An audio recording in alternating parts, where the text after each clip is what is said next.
এক্সপ্রেসে। বৃহস্পতিবার বিধানসভা অধিবেশনে কার্যত রণক্ষেত্র।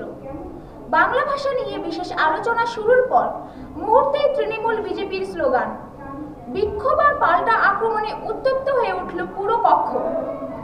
মুখ্যমন্ত্রী মমতা বন্দ্যোপাধ্যায় বক্তব্য শুরু করতেই ক্ষোভে ফেটে পড়েন বিজেপি বিধায়করা। স্লোগান, বিক্ষোভে যোগ দেন তৃণমূল বিধায়করাও।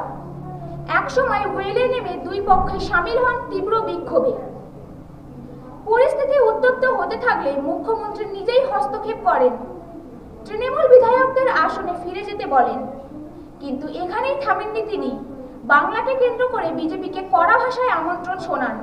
পরিস্থিতি নিয়ন্ত্রণে আনতে মার্শাল ডেকে বের করে দেওয়া হয় বিজেপি বিধায়ক শঙ্কর ঘোষকে। এই নিয়ে আরও হট্টগোল।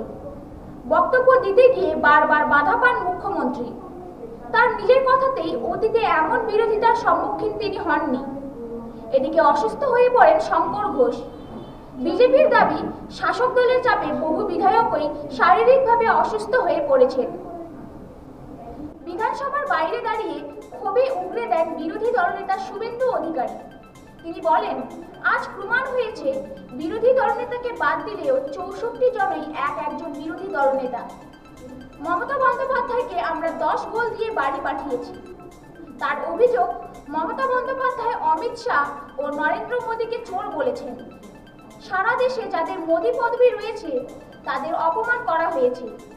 আমরা চাই ভারতীয় ন্যায় সংহিতায় তার বিরুদ্ধে এফআইআর হোক। তিনি আরও জানান, বিজেপির জাতীয় নেতৃত্ব তাদের পাশে আছে। জেপি নাড্ডা নিজে ফোন করে শঙ্কর ঘোষ ও বঙ্কিম ঘোষের খোঁজ দিয়েছেন। দিন শেষে প্রশ্ন, বিধানসভা কি সত্যি বাংলা ভাষার মর্যাদা রক্ষার মঞ্চ, নাকি রাজনীতির শোডাউন? উত্তর দেবে সময়। তবে বৃহস্পতিবারের অধিবেশন ইতিহাসে থেকে যাবে সবচেয়ে উত্তপ্ত হিসেবে।